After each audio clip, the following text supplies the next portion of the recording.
এবারের বাজেট, সবাই প্রশ্ন করছে বাজেট কেমন হবে। আচ্ছা, বাজেট কেমন হবে তার কারণ এই বিজেপি সরকার, এরা বাজেট করতে জানে না বাজেটের ফর্মুলা মানে। বিজেপি যবে থেকে ক্ষমতায় এসছে এরা আয় এবং ব্যয়ের সামঞ্জস্যতাই রাখেনি। এবারের বাজেটে দেখলাম সব থেকে যেটা 2026-এ বাংলার নির্বাচন, অথচ বাংলা সব থেকে বঞ্চিত। আরে বাবা, বাংলার জন্য তো কিছু ভাবো। বাংলা দখল করতে চাইছো, অথচ বাংলার জন্য এত বিরূপ মনোভাব কেন? বিহারের নির্বাচনের আগে 60,000 কোটি টাকা দিলেন, আর পশ্চিমবাংলার ক্ষেত্রে একেবারে উপবাস। এ কোন ধরনের বাজেট? আমি মনে করি এই বাজেট একেবারে দিশাহীন, একেবারে ব্যালেন্সহীন একটি বাজেট। মাইক্রো এবং ম্যাক্রো দুটো দিকেই কোনো নজর নেই। এবং আপনারা দেখুন, বড় লোকদের কথা ভেবেই এই বাজেট তৈরি হয়েছে। প্রত্যেকটি সেক্টর থেকে বরাদ্দ কমিয়ে দেওয়া হয়েছে।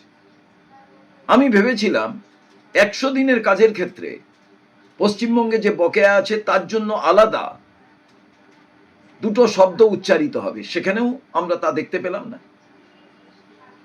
প্রত্যেকটি সেক্টর থেকে যে পরিমাণে টাকা বরাদ্দ কমিয়ে দেওয়া হয়েছে, এর থেকে বোঝা যায় এদের সার্বজনীন ব্যবস্থার মধ্যে দিয়ে বাজেট চালাতে চায় না। এবং নরেন্দ্র মোদী নিজেই কোনো পাটিগণিত মানেন না। বাজেটের যে ফর্মুলা তা তিনি কোনো সময় গ্রহণই করেন না। সব থেকে বড় প্রমাণ, 2014 যখন কংগ্রেস সরকার থেকে চলে গেল, তখন ভারতবর্ষের দেনা ছিল 55,00,000 কোটি টাকা।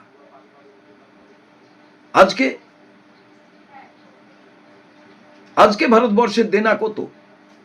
2,10,000 কোটি টাকা।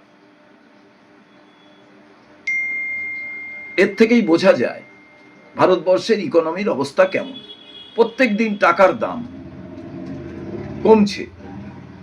এতে আমরা বলতে পারি কি ওয়েল ইকোনমি, ভালো বাজেট হবে? কোনোভাবেই এটা জনমুখী বাজেট নয়, এটা একেবারেই বাজেট নয়। অতএব জনমানসে এর কোনো প্রতিফলন ঘটবে না। মানুষ অপেক্ষা করছে এই সরকার কবে যাবে, এদের থেকে বাজেটের নামে কোনো কিছু শুনতে চায় না। আমরা এই বাজেট নিয়ে হতাশাগ্রস্ত।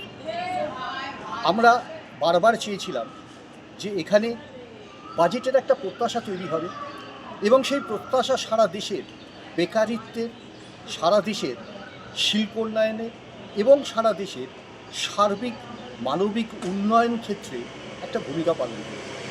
আমরা দেখলাম ঘটনাটি ঘটল ঠিক উল্টো। আমরা যেভাবে দেখছি, একদিকে রেসিপ্রোকাল ট্যাক্স হ্যারাসমেন্ট, যেটা আমেরিকা এবং ভারতবর্ষের অবস্থান আমরা সকলেই খুব ভালো করে জানি, তার রিকভারি এক্সপোর্ট ইম্পোর্টের ক্ষেত্রে অর্থাৎ ট্রেড ডেফিসিট, সেই ট্রেড ডেফিসিট বাড়ছে এবং সেটা বাড়ছে একটা ব্যাপক আকারে এবং তাতে বেকারিত্ব বাড়ছে। তার পাশাপাশি আমরা যেটা দেখলাম সেটা হচ্ছে ফিসক্যাল ডেফিসিট, একটা বড় পরিমাণ। এবং ফিসক্যাল ডেফিসিটের যে পরিমাণ, সেটা আলটিমেটলি যেটা ইঙ্গিত করে সেটা হলো যে আমাদের শিল্প উন্নয়ন ক্ষেত্র কোথায় ব্যর্থ। রাজস্ব ঘাটতি তো আছে, রেভিনিউ ডেফিসিট, এবং সবথেকে বড় প্রশ্ন যে জিডিপি, সেই জিডিপি ইভেন ম্যানিপুলেশন কোথায় হচ্ছে আমরা দেখতে পাচ্ছি। নির্দিষ্টভাবে যেখানে স্ট্যাটিস্টিক্স রেকর্ড থাকে বা ন্যাশনাল স্ট্যাটিস্টিক্স অফিস, সেই জায়গাগুলোতেও একটা নির্দিষ্টভাবে ম্যানিপুলেশন করা হচ্ছে স্ট্যাটিস্টিক্সকে, এবং যাতে একটা অপটিক তৈরি করা যায়। রাজ্যের ক্ষেত্রে ব্যাপক রকম যে বঞ্চনা, এটা আমরা বারবার পরিলক্ষিত করছি এবং বিভিন্ন ক্ষেত্রে রিপ্যাকেজ করা হচ্ছে।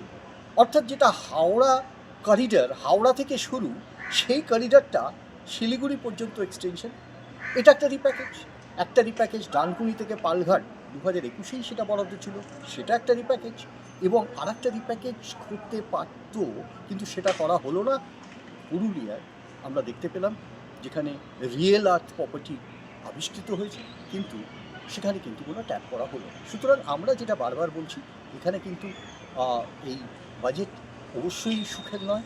বেকারিত্ব, ম্যানুফ্যাকচারিং ইউনিট তৈরি হচ্ছে না, এবং আলটিমেটলি এমএসএমইর ক্ষেত্রেও নির্দিষ্ট পলিসি ঘাটতি দেখা যাচ্ছে। সব মিলিয়ে একটা হতাশাগ্রস্ত বাজেট, এটাই আমরা সাম আপ করতে পারি এই মুহূর্তে।